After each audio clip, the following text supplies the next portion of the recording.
Hey everyone, hello, happy 2021. I'm not in the kitchen today.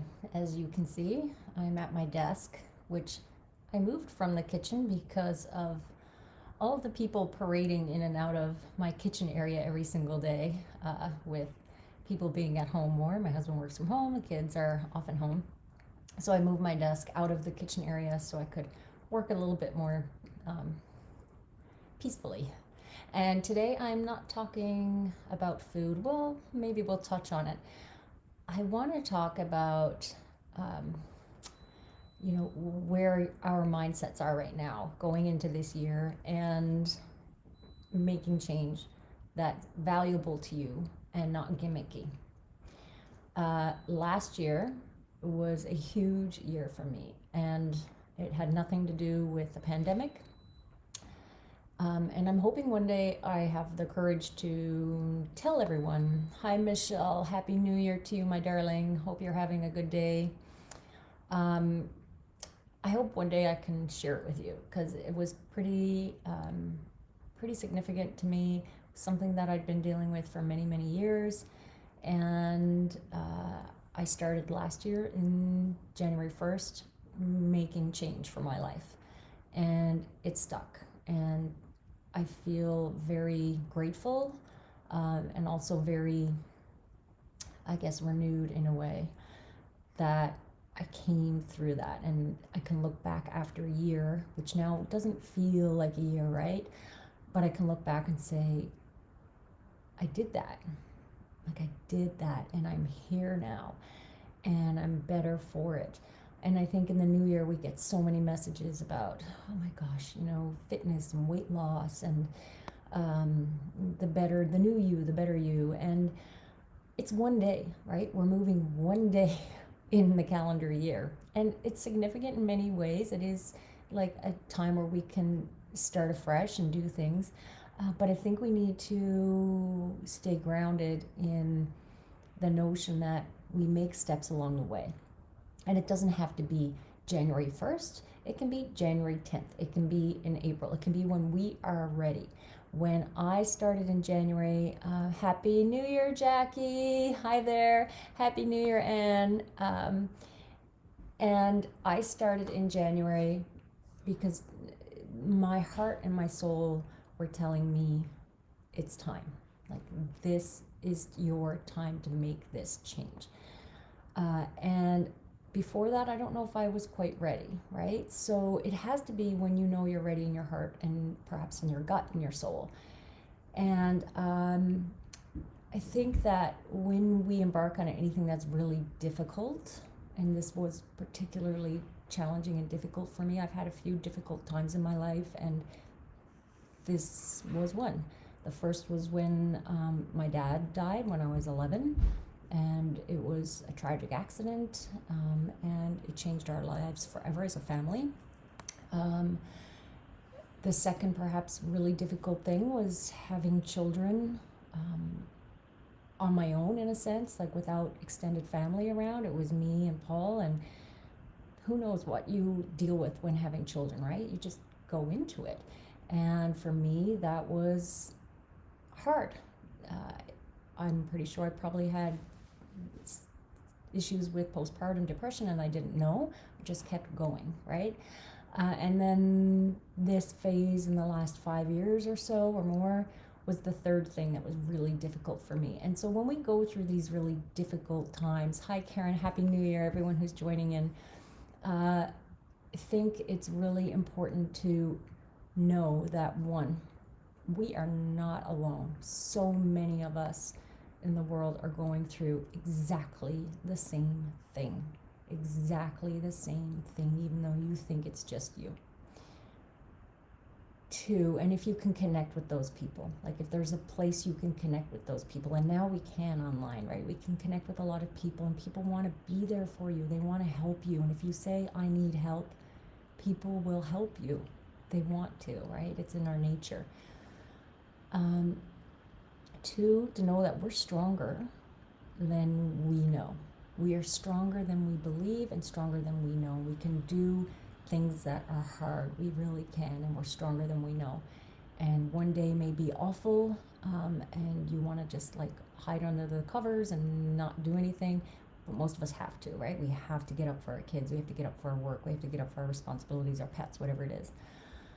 And you realize over time the bad days lessen and the good days increase, right? When we stick with it. And three, that as strong as we are, there's more strength in the abundance that we're surrounded by. And whether you are connected to religion or you don't feel religious, but you're connected to spirit in some way, source, whatever that is for you, to find time to connect with it. And in this past couple of years, I've been more involved in yoga, and I don't mean just like hot yoga and vinyasa yoga, which is valuable in its own right for different things, but connecting more to what's going on inside and connecting to, more spirituality and finding more balance and strength in that. And I've mentioned a couple of times I've just started Kundalini yoga teacher training, which if you Google Kundalini, you may look at it and go, what is that? That is like, whoa, out there. And it really does, my husband's just walking through, so the dog's going to go nutty for a few minutes. And it really does look that way, but it's very based on science, and it's quite profound how much it can help you work through different things.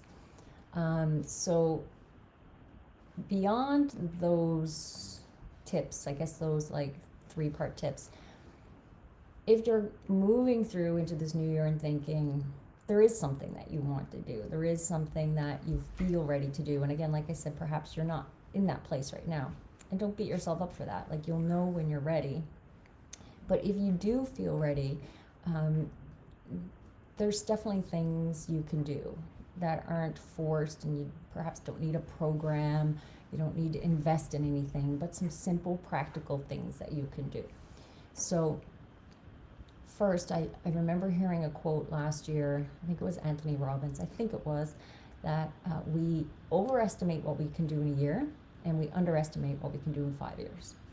And that really has impact. Like, think about your life, right? Think about where you were 5 years ago, 10 years ago, and how we can set these like really bizarre, very heavy, far-reaching, stretching goals for a year, and we go off like through the gates in January, boom, think we're gonna like just take it all on, and then life happens, and we get setbacks, and things happen, and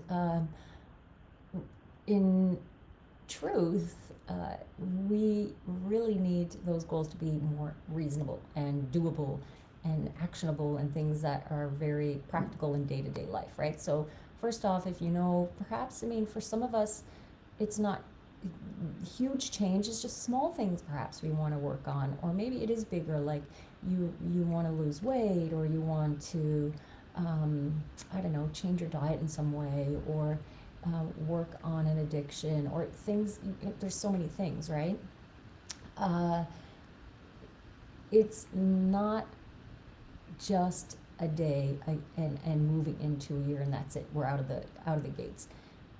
It's steps, right? And we're going to have setbacks, and you have to keep going forward. One thing that was really, really useful for me in this past year was keeping a gratitude journal. And I've heard people talk about this forever, and I'm not a journaler. I'm not someone who journals. I don't even know if that's the word, journaler. Perhaps I just created that one. I've never journaled. I'm not, as much as I'm an author, I'm not a big reader, and I don't write generally about things, but I've started to. And so I started a gratitude journal, and I just had I picked one up at Winners. It was a calendar with space to journal every day. And every day I would write things that I was grateful for. And some days they're very easy to pinpoint, right? Some things happen that are really heartwarming or exciting, and it's easy to journal about those. And other days, it feels like a stretch, right? You feel really challenged by things going on in the family, or your work, or money, or whatever it might be. But there's always something. And some days I would sit and think and just remember, like, the smile on one of my kids' faces about something that day, or the fact that, the sun came out in the afternoon, or that, you have a warm house in the morning to wake up to, or, air conditioning in the summer if you have it, or heat in the winter, and things, just simple things. So I kept a gratitude journal every day, and I also reminded myself of the progress that I was on for this personal thing that I was dealing with. And I'd make notes and celebrate where I was. So that's the second component of having a journal like this. It's practical. Make notes of what things you're grateful for, and also your small wins, right? So our human brain is so negative. So through teaching yoga, I came across another sort of informational tidbit that we have, I think it's 60,000 thoughts a day, and I think it was 90% of them are negative. So that's how our brains are wired, and we need to try and rewire them and rework the patterning that we have, and the messages that we tell ourselves, and those thought processes that go back, way back to childhood, and rewire what's going on. So small wins in my day I would acknowledge, right? So if I made significant progress in my work, or how I was feeling, and not judging myself, or again, this goal that I was working on, write it out, acknowledge it, view it, look at it, go back and look at it. Like, that's very significant. And that was something that helped fuel me through this year, right? And then in terms of, because I do want to touch on like exercise and food for people, because I know it's a big one, and I think that we're really twisted in our culture and how we address this. Exercise for me is part of my day. Like, has been for many years, but it didn't come out of a good place. It came out of a place wanting to lose weight when I was like a teenager, and wanting to get like skinny, and then wanting to get fit, and wanting to be super like pumped, and all of these things that we get messages on. That was what came into my world. Now it's part of my day for wellness, and I want to be healthy going into, I'm 50. I want to be healthy going into the next phase of my life and strong. And it's interesting because I got in for a massage cancellation just before the new year, and my massage therapist hadn't seen me for months, and she said, you've developed a lot of muscle in your back. And she said, it's really good to see your spine looks really strong and straight, and you have a lot of muscle in your back. And that was such a compliment for me. I was like, oh my gosh, thank you. Because I've never put on muscle really easily in my body type. And I know it is actually the type of yoga that I've been doing, the Kundalini yoga and the postural work and that kind of thing. And so for me, exercise has always been part of my day, but it's not for like an hour every day, for instance. Sometimes it's 10 minutes. Sometimes it's 20 minutes. Sometimes it might be a yoga sequence for 50 minutes. Sometimes it's 10 minutes of rebounding. But if you can get a routine where every day you're doing something that awakens energy in your body in that way, maybe it's a walk. And it doesn't always have to be at the gym or a committed hour workout. So I wanted to touch on that, because I think when we can find 5-10 minutes and know that we've done that, it then becomes something we want to do every day. So exercise sometimes feels like a chore for people, right? But if we create it in a way that we do a little bit every day, it then becomes something we love to do. And it's not that we have to do it, we want to do it. We want to have that in our day every day. And then with food, right? That's obviously a big one for a lot of people, and many of us in this realm, we're eating plant-based. We probably tend to have a pretty good grasp on healthy eating. But again, we're human. We want to have some of the more decadent and indulgent foods, and of course we can. And I think if we can focus on eating, the majority of our food, whole foods, plant-based, then you have space to enjoy some of the, more indulgent foods or whatever. And to not feel bad about that, or not feel you have to earn it, right? You don't have to do a workout to enjoy it, or, save it for the day that you do it, or any of that nonsense. So I wanted to touch on those two things, but in the bigger picture, choices, routine is difficult with small kids. It totally is. I agree. And if you have questions, guys, ask them, please. I know I said that I'm not really like brave enough right now to talk about what I did this year and what I went through in the past 5 years and what was going on, but one day I will. And I agree, routine is difficult for me. I was home with the kids all my years. And so for someone who used to go to a gym, I just started exercising at home. And with YouTube, you can find, that pattern to do something. And again, make it 10 minutes, right? It doesn't have to be a half hour. Make it 10 minutes, start there. And make that be, or have that be your vision with any change that you want to make this year. 1, make it achievable. 2, recognize it. 3, be grateful for every progress you've made and things in your life. And again, 4, reflect on it. And then you can go forward. So I'm by no means a guru in this. I just feel that I have certainly grown with it in the last couple of years, and especially this year. And I feel that it's important to share that and perhaps help other people. I've been wondering whether I might do some yoga programs online going into the new year, not just YouTube, but maybe more like interactive.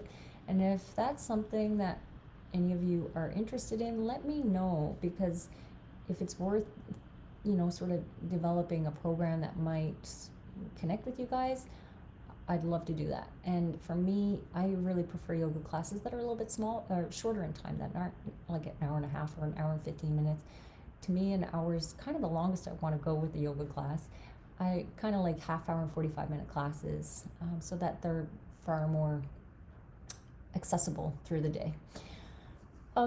Anyhow, that's kind of what I wanted to share today, and I'm not trying to be mysterious and say, oh, I had something to talk about, but I can't. It's just not where I am right now to talk about it, but hopefully I will. However, I can look back on this year and say, yeah, that was significant, and remind us all that we are stronger than we know, that we have people who want to help us, resources that want to help us, and that we have a connection to a bigger power that wants to help us as well. So I'll leave you with that, and I hope you're having a beautiful start to your day in 2021. And I will be sharing a recipe a little bit later. It's good, apparently, good fortune to eat legumes in the new year. And hey, we eat legumes every day pretty much, right? So good fortune for all of us eating plant-based. We eat beans every day. But I am going to share a recipe a little bit later on my site and my blog, so stay tuned for that. I actually have coming up in the new book, Drina's Kind Kitchen, which, again, it's not out till August, but I'm editing and working on it, so it's in front of mind for me. I have a baked beans recipe that I will have in that recipe, and it's specifically for like holidays and New Year's, and it's in the Instant Pot, so you will really enjoy that one. But this one that I'm going to share today is super fast, and it is in one of my books, but it's really easy and fast, and I want to remind you of it and give it to people who don't actually have my book. So I'm going to get that post finished today and share it with you so that we can all enter this day and New Year with extra special good luck from good old beans. Beans, good for your heart. And I'm just checking through the comments. Thanks for sharing that, Anne, and hopefully I'll hear from more people as well who are interested in that, and we can connect in many other ways other than food. So have a beautiful day. Blessings to you, everyone, and thank you for joining. Bye-bye.